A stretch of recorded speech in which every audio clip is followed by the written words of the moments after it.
Sobrang lakas sa ngayon ng starting five ng Sixers mga idol. Jaylen Brown, VJH Combi, LeBron James, Tyrese Maxey at Joel Embiid. Yung kay Jaylen Brown pa lang sana ay okay na, pero nung dumagdag pa itong si LeBron James, lalo pang lumakas ang kanilang kupunan. Sa paniniwala ng mga fans ng Sixers, ang lineup na ito ay hindi talaga kayang matalo ng Los Angeles Lakers sa kanilang mga matchup sa bagong NBA season. Wala pa namang schedule na inilalabas si Kome Adam Silver, pero so far ayon sa mga fans ng Sixers, kung ilang laban man ang kanilang gagawin sa season ito ay tsak na mahihirapan talaga na manalo ang Lakers sa lineup na ito. Ayon naman kay Jaylen Brown, wala na siyang pakialam sa mga award na yan, sa mga MVP, Defensive Player of the Year. Ang sa kanya lang ay matulungan niya ang kanyang kupunan na magkampiyon. Magsasakripisyo siya. Gagawin niya ang lahat para lamang ma-achieve nila ang goal as one na magkampiyon sa NBA.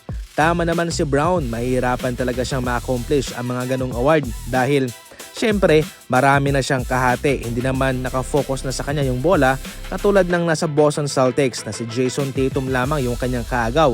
Ngayon kasi ay marami na si Maxey, Embiid, LeBron at yung kanilang rookie si VJH Combi.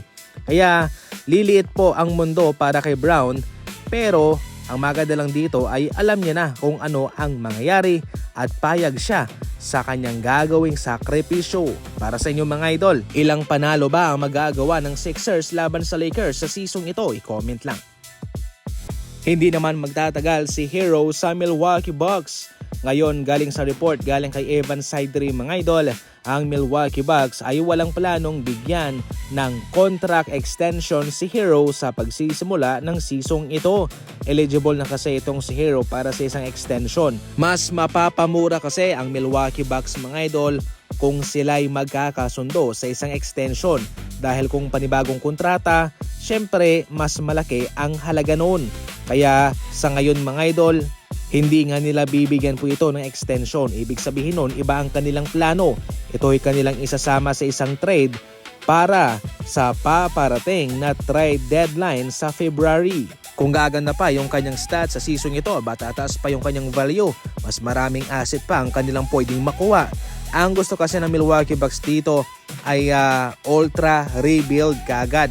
Hindi sila magdedepende kay Hero na galing na sa Miami Heat. Yung kanilang gusto ay magda-draft sila ng bagong player na yun ang kanilang tatrabahuin and de-develop para maging bagong mukha ng kanilang kupunan.